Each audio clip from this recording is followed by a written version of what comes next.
what if DJI just accidentally showed us the Pocket 4 before they were ready? Because that is exactly what happened.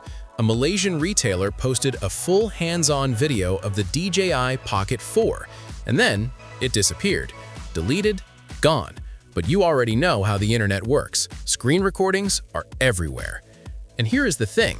This does not look like a prototype. It looks finished, retail-ready, polished UI, final hardware. In this video, we are breaking down what the leak confirms, the surprise LED feature nobody expected, and a new shooting mode that might change how casual creators use the Pocket series. Stick around, because this one feels very close to launch.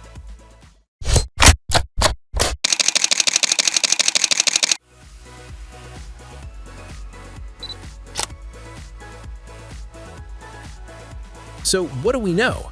The footage shows a clean, finalized unit with what appears to be retail packaging. This is not some factory floor sneak peek. The interface looks complete, the menus look refined, the device looks ready to ship. You know what is funny? DJI has a pattern. These kinds of retailer leaks tend to surface right before official announcements, not months ahead, not random. Controlled chaos, maybe. The design itself is familiar. The classic vertical gimbal layout is still here, no radical redesign. And honestly, that is expected. The Pocket line works. Why fix what is not broken? But the small refinements are what matter. The extra physical buttons on the grip, confirmed, they are real. And this lines up perfectly with earlier reports that DJI wanted to reduce constant menu tapping while filming. Think about it. When you're vlogging or capturing quick moments, the last thing you want is digging through touchscreen menus. Physical shortcuts mean faster adjustments, more instinctive shooting, less friction. On paper, that sounds small. In real life, that changes the experience completely. Specs are one thing, usability is another game entirely. Now here is the part nobody really saw coming. A built-in LED light mounted near the camera module. Not glued in place, not fixed. It appears to sit on a small arm with two hinge points, allowing you to adjust the angle. That is a smart move. Quick night vlog, indoor clip with bad lighting, no need to attach external accessories. Just flip it out and record. Trust me on this one. For casual creators, this might be one of the most practical upgrades DJI has made. It keeps the Pocket compact, but adds real-world flexibility. And that tells us something about the target audience. This is still a creator-first device. The video also briefly shows something called SuperPhoto mode. If that sounds familiar, you are not wrong. GoPro has used that term for years to describe automatic scene optimization with HDR and noise reduction. So what does this mean for DJI? Most likely, it's an intelligent photo mode that analyzes the scene and applies processing automatically. Less manual tweaking, more point-and-shoot simplicity. Here's where the debate gets interesting.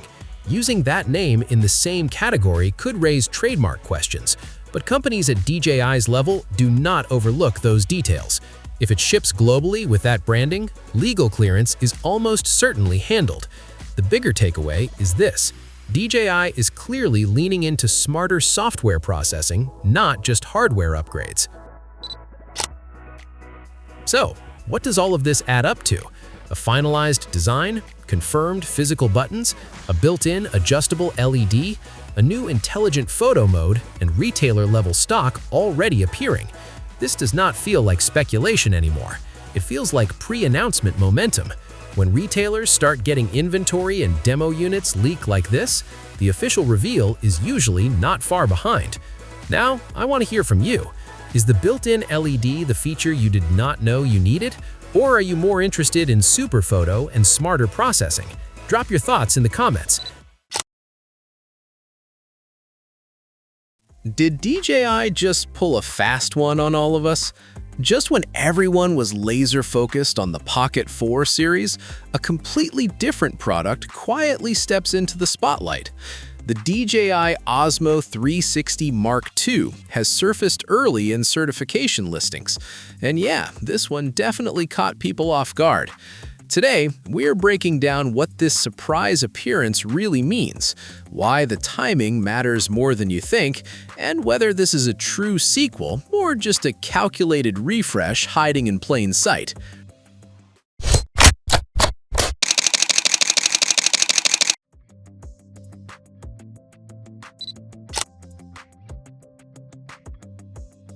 You know what's funny? This did not feel rushed at all. The Osmo 360 Mark II showed up in FCC records with a registration date going back to December 9, 2025. That detail matters because at first glance, it might look like DJI was racing to secure approvals ahead of regulatory complications. But when you zoom out, the timeline tells a calmer story. This device does not feel like a panic move. It feels like something that has been sitting quietly in the pipeline, waiting for the right moment to surface. And that changes the entire narrative around this leak. Here's where things get interesting. The original Osmo 360 has barely had time to stretch its legs. It only launched around mid-2025, which makes the appearance of a Mark II version feel unusually fast by DJI standards. That immediately raises the question, is this a real next-generation upgrade, or is it more of a tune-up wearing a new name badge? Thankfully, certification data gives us just enough information to start connecting the dots without jumping to conclusions. Based on SGS certification details, the most obvious change is the battery. The Osmo 360 Mark II is listed with a roughly 2150 mAh battery compared to the original's 1950. That is about a 10% bump, not headline-grabbing, but meaningful in everyday use. Connectivity stays familiar with Bluetooth Low Energy 5.1 and Wi-Fi 6. No newer wireless standards show up here, which strongly suggests DJI is prioritizing stability over experimentation. And notably, there is no mention of new sensors, higher resolution, or expanded frame rates. 8K remains the ceiling. On paper, this feels less like a leap and more like refinement. Here's where the subtle detail that really changes the tone. The Osmo 360 Mark II is listed as a finalized production unit, not a prototype. That means these choices are locked in. Battery size, wireless hardware, overall configuration, none of this is experimental anymore.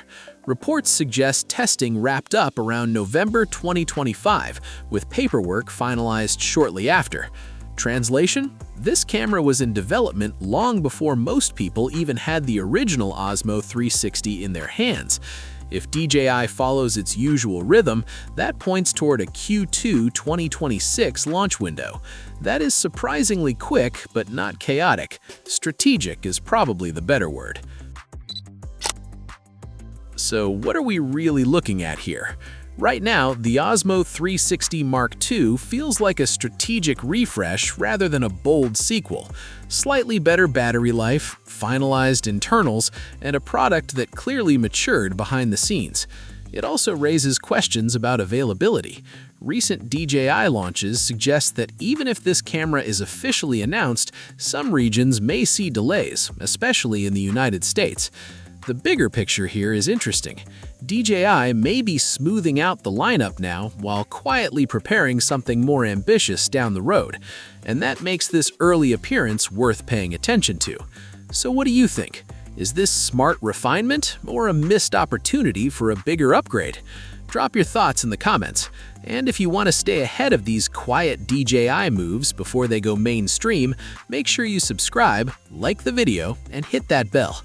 Catch you in the next one.